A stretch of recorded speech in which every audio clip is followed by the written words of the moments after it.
Sa ilalim ng karagatan sa Tacloban City,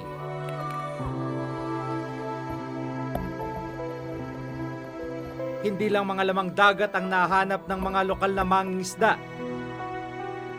Dahil ang mga labi ng biktima ng pinaka-mapaminsalang bagyo dito na nahihimlay.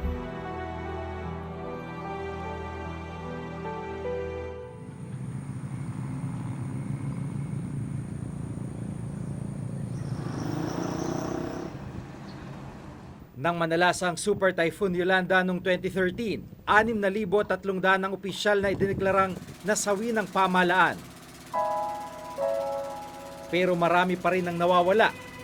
Paniniwala ng mga mangingisda, ilan sa mga nawawala tinangay ng alon at nasa ilalim ng Kangkabato Bay. Lahat ng debris nang galing sa taas napunta dito sa Kangkabato Bay, napunta dito sa dagat. Iba-ibang klaseng debris. Hanggang ngayon, hindi pa yan nalilinisan. Pati yung iba naming mga kasama na mangingisda na na-missing, nandito sila. Noong November 26, 2015, unang nagsagawa ng retrieval operation ng Tacloban Fisherfolks Urban Association. Katulong nilang lokal na pamahalaan ng Tacloban at ang Public Attorney's Office Forensic Division. Unang nakuha ang isang kotse. Sunod ang iba't ibang bahagi ng buto ng tao. Ang isang labi, nakasuot pa ang damit ng makuha ng mga mangisda. Ang gusto namin, dahil kami ang nakasurvive na kasamahan nila, tulungan namin sila na makuha yung mga parte ng katawan nila, mailagay doon sa sementeryo para mapalagay naman yung mga kanilang kaluluwa. 4 na bungo ang kanilang nakuha ng araw na iyon. Ang dalawa, halos kumpleto na ang mga kalansay. Ang nakita namin talaga dyan, yung hinahanap ng mga pamilya, ng mga kamimro nilang pamilya na namatay, na missing, nandito pa sila. Kasama mga mangisdang unang gumawa ng retrieval operation, muli silang sumisid kasama ang reporter's notebook. Yung hangin, pagkatapos ng Yolanda. 3 araw, 4 na araw, nalulutang na yun. Nandun na sa amin yan.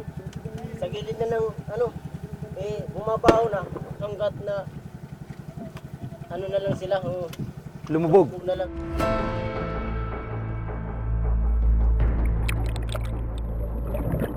Mahigit 3 oras na sinuyod ng mga mangisda ang ilalim ng karagatan. Ilang sandali pa, iniangat na nila ang ilang pirasong buto. Sa tingin nyo, bakit maliliit po ito? Ng bata. Baka ng bata yun yung mga buto-buto. Sa inyo na parte nakuha yan? Ito, dagat. May tabi-tabi. Sa gilid lang? Hmm. May makasama pa bang ibang buto-buto yan? Hindi na, amo lang nahanap namin. Yan lang. Ayon sa huling tala ng National Disaster Risk Reduction and Management Council o NDRRMC, nasa 1,061 katao ang nawawala pa rin matapos ang bagyong Yolanda. Marami sa mga kaanak nila, hinahanap pa rin ang kanilang mga mahal sa buhay. Ilang metro mula sa baybayin ng Kangkabato Bay, nabutan namin si Alvin Idano na nagkukumpuni ng kanilang bahay dito sa Barangay 83, Tacloban City.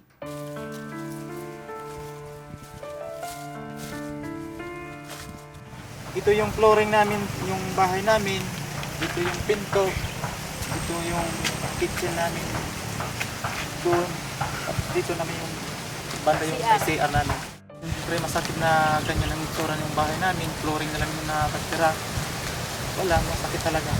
Hindi ko nga nalalapitan ito ng isang araw na ganito yung nakikita namin sa bahay namin. Ang mas masaklap, hindi lamang bahay at mga kagamitan ang nawala sa mag-asawa. 3 sa kanilang 5 anak, tinangay ng storm surge. Umano siya, umalon, lalo na malakas, parang yung isa yung ang lalaki, ang namin, na nakuha niya. Pagbalik niya ulit, wala na yung dalawa, nadala ng alon.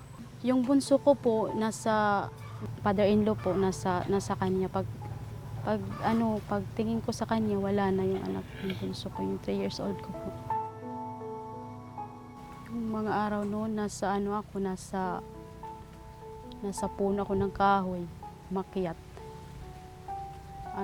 Sumisigaw ako, parang malulok yata ako.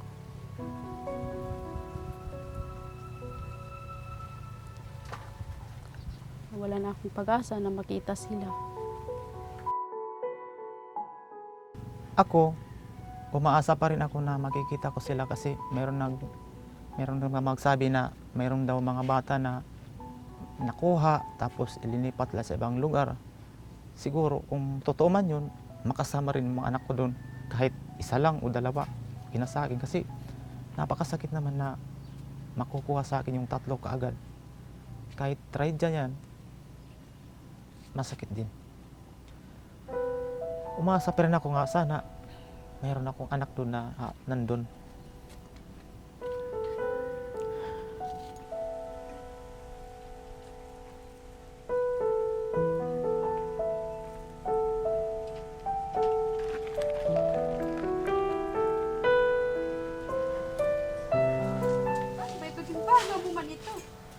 Sa kabila ng kalungkutan, nagpapakatatag ang mag-asawa para sa kanilang 2 anak. Ako, madalas ako naiisip ko yung anak ko kasi minsan hindi ako nakakatulog magdamag. Tapos iniisip ko kung kahit yung mga kagagawa nila, parang nakikita ko yung galaw nila. Yung anong nangyayari, anong galaw nila. Kahit salita nila, parang na ano ko pa, damang-dama ko pa yung presko nilang salita.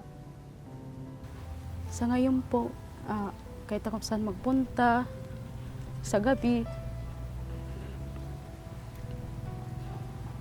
minsan sa pagtulog, naisip ko hindi kumpleto pa.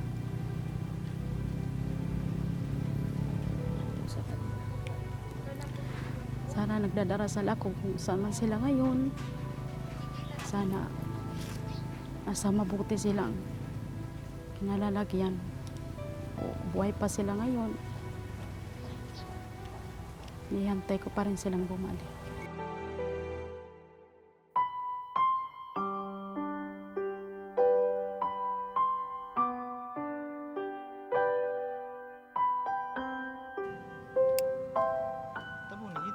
Nang araw na iyon, binisita nila ang bagong tayong memorial site dito sa Tacloban. Yung lahat ng namatay dito sa San Jose, sa Tacloban, yung lahat ng namatay dito, nandito nakalista po.